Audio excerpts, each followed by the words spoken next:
దీన్ని 59,70,1 కేజీలు ఈ యొక్క అడల్టరేషన్ జరిగింది. కల్తీ నెయ్యి వినియోగం చూస్తే 234,51,00,000 నిధులు ఖర్చు పెట్టారు.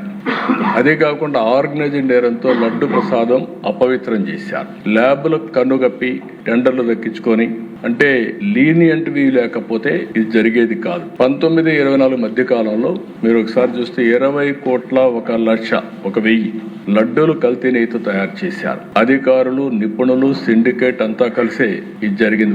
ఒకరు కలిసిపోయారు. దీనిపైన 23/1/2026 సిబిఐ ఛార్జ్ షీట్ వేసే పరిస్థితికి వచ్చారు. ఆ ఛార్జ్ షీట్ కూడా నేను సుప్రీంకోర్టుకు మళ్ళీ ఇక్కడ కూడా 2 విషయాలు మనం గుర్తుపెట్టుకోవాల్సిన అవసరం ఉంది.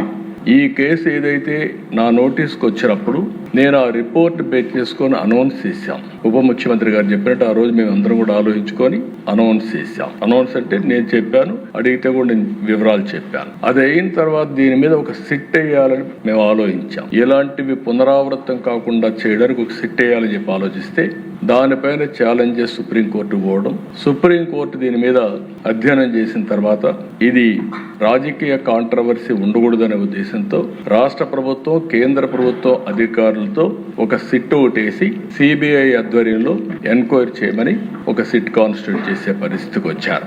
అంటే ఆ రోజు పోయింది కూడా అధ్యక్ష సుప్రీంకోర్టుకి వైఎస్ఆర్ కాంగ్రెస్ పార్టీ వెళ్ళారు. వాళ్ళు ఎంక్వైరీ చేసిన తర్వాత ఆ సిట్ అంతా ఫైనలైజ్ అయిన తర్వాత మొన్న కొన్ని రికమెండేషన్లని ఛార్జ్ షీట్ వేశారు. అదే సమయంలో రాష్ట్ర ప్రభుత్వానికి కొన్ని రికమెండేషన్లు చేశారు. అంటే ఎవరెవరు అధికారులు తప్పు చేశారో వాళ్ళందరిపైన మీరు యాక్షన్ తీసుకోండి అని సిబిఐ రిపోర్ట్ పంపించారు. అదే సమయంలో టీటీడీ కూడా ఇందులో కొన్ని కరెక్షన్ చేయాలి, అవి కూడా చేయమని ఇంకోటి పంపించారు. ఆ రిపోర్ట్ టీటీడీకి పంపించాం. చాలా మంది అనుకుంటున్నారు ఇక్కడ మనమే చేస్తున్నామని. కాదు, 2 విధాలుగా ఉంది. సుప్రీంకోర్టు ఆధ్వర్యంలో జరిగినటువంటి సిబిఐ ఎంక్వైరీ, ఆ ఎంక్వైరీలో సిట్ వేసి సిట్ ఫైనలైజ్ చేసినటువంటి ఒకటి టీటీడీ ఏం చేయాలి, మనం ఏం చేయాలి, సిబిఐ ఛార్జ్ షీట్ వేసి కోర్టు కూడా ఫైల్ చేశారు.